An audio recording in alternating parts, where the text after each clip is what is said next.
Last night I literally had like an epiphany while taking a shit and like spent like the next like 30 minutes crying. Hello, hi, my name is Bianca Rocks.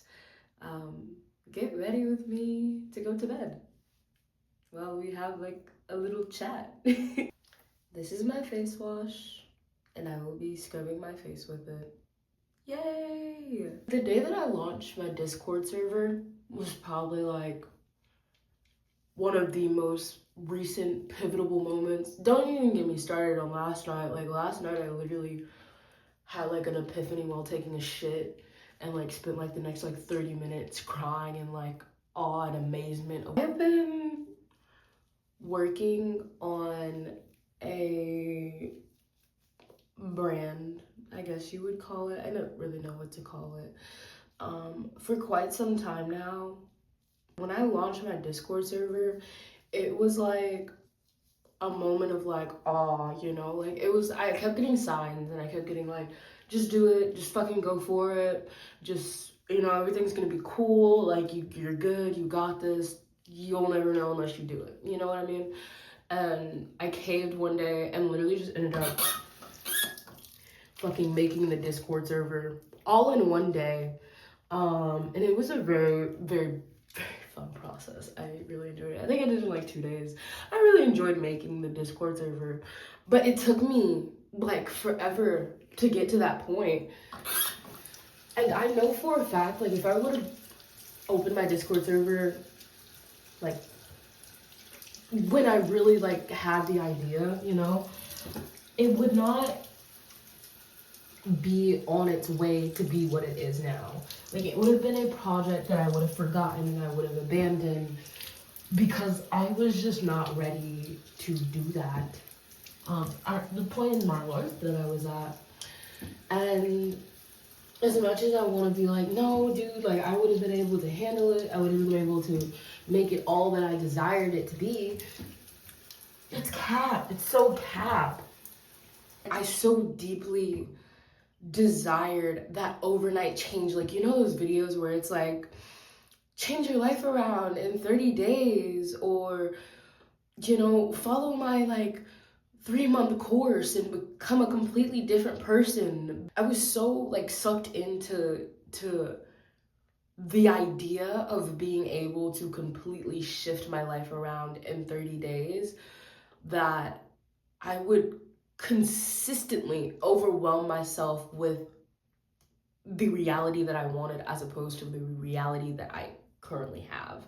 When it comes to becoming in general, is that it is not an overnight process. It is not a 30-day process. It is not something that can happen oh so easily. It is something that takes tears. It is something that takes an immense amount of pain and courage and discipline to even get through. I walk like 2 miles to catch the bus to get to work. And then I had to walk an extra mile because that's where the bus dropped me off at. There was no connecting spot to anywhere close to my job. So I'm like literally like putting the finishing touches on this Discord server while I'm taking this, I'm on my 3rd mile walk. And there is a big ass fucking hill. And I literally just dropped it. I just launched the Discord server. So like, I'm like, you know what song is so perfect for this moment right now? Miley Cyrus, The Climb. I threw that shit on. I threw it on and I haven't listened to that song in so long, but I heard like a TikTok of her singing it now and oh my god, it was so beautiful. But I threw it on because it was just so fitting for the moment that I was at. And as I'm walking up this hill, like just singing this song, I am bawling my eyes out because of how much blood, sweat, and tears I have put into not the Discord server itself, but into me to be able to launch a Discord server that properly aligns with my goals. I never could have done that. I couldn't have done that in 30 days. It took me 3 years. It took me 3 years to get to that point. And it just sucks. You know, it just really sucks and it's really frustrating because I loved every single moment that I went through in those 3 years to get to the place that I am now. And I'm not saying that because I am the place that I am now. I'm saying that because throughout those 3 years, I was extremely mindful, I was extremely grateful. I enjoyed every single moment, the downsides, the upsides, the times where I was curled into a ball wanting to throw up because I'm crying so much. It sounds fucked up. It's kind of fucked up. But like, that's me, you know? That's me. That's my journey. That's my climb. And I love it, you know? And that's what really fucks me up about this entire thing is that people want to like short circuit the journey. They want to skip over the journey. They want the journey to happen oh so fast to get to where they want to be. Like what happened to like a 3-year plan? What happened to like a 5-year plan? Now everything is like in 30 days or like the next 6 months or like the next year. Take a deep breath. Take some time to yourself. Go write about it. Go sit on the idea. Half the time we're so caught up in the reality that people are projecting on us that we're not even aware of the reality that we want. So we're steady sitting here pouring our hearts and our souls into manifestations that we don't actually want. And you know what you want. You know, it took me a while. It took me a while to figure out what I wanted to do. I had the idea for Awakening Oasis back in like 2021. It was something that I knew that I wanted. But before I even like reached that point of knowing of what I wanted, I had to unlearn everything that I was told that I wanted and to build something that I truly did.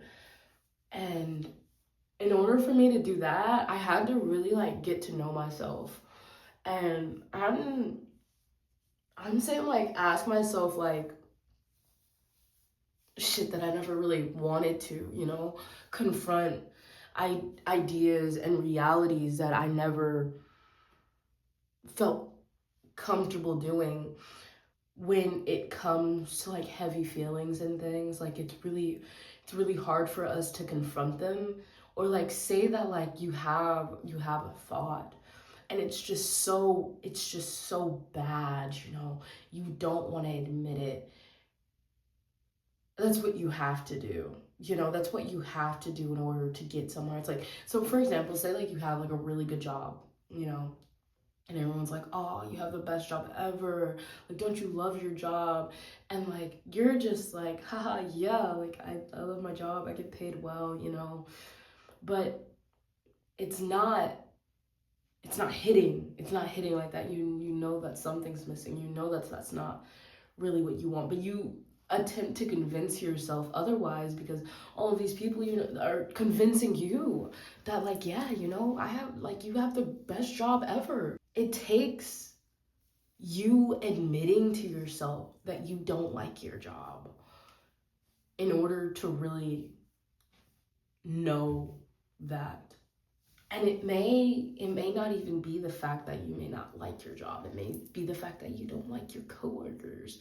You don't like the hours that you work. But the point that I'm trying to make here is that in order to grow into yourself, you have to acknowledge the uncomfortable truths. But it's the momentary truths that we have to allow ourselves to accept in order to facilitate that growth process within us all. Because unless you're confronting those truths, you're always going to be hiding from something.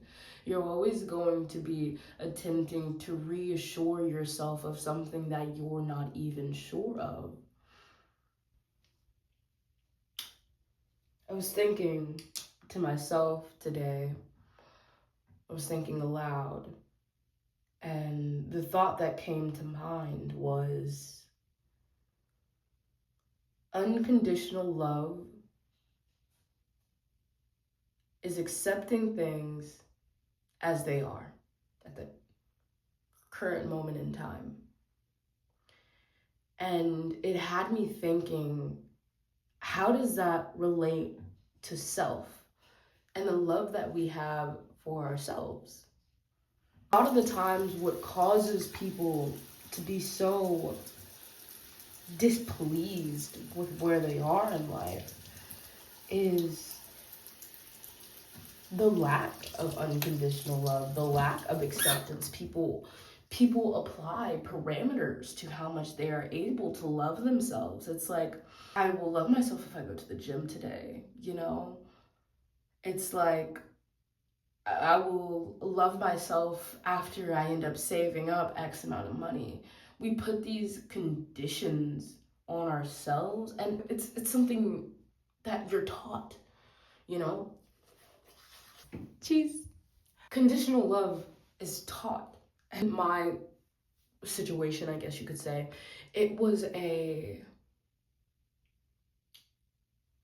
know they'll grow out of it. It was always waiting for the new thing or waiting for me to return to whom I was in the past. It was never accepting that current version of myself. And I was able to tell that, but just people's body language, the things that they said to me, the conversations that I overheard, and it conditioned me to believe that love is conditional. I am able to love myself when things change in order to benefit me, as opposed to loving myself in this current moment in time and accepting who I am. Unconditional love for yourself is being able to look in the mirror and appreciate everything, every limb, every freckle, every dimple, and even the internal. Being able to take a look at your own internal thought process and accept that for what it is. And because you accept it does not mean that you don't want to change it. It means that you make peace with it. It means that you're no longer running from it, and you're able to look past that and to differentiate between external desires. And if you watched a couple of videos ago, I talked about your external environment, external presences and things. That being the things that exist outside of you, whether that be people, places, things, thoughts, emotions from other people projected onto you. Those are all external things. And your internal things. And that's only able to come after you accept all that you are internally. Then you're able to differentiate between the external truths and the internal truths, and which ones that you want to actually hold dear, you know, which ones you actually want. Thanks for stopping by, saying hi, and if you would like a community to belong to, I have a Discord in the description box. Today was quite interesting, this video. I'm still getting used to it. I love it though. I'm really excited. I am like really freaking excited because I love this. I love it so much. I miss it. I miss doing me, you guys. I miss doing me. Thanks for coming by. Thanks for coming by. You know, drop a comment. Let me know how you feeling today. Did you have an epiphany on the toilet at 3 a.m.? Because I know I did. Anyways, I'll see you guys very, very soon.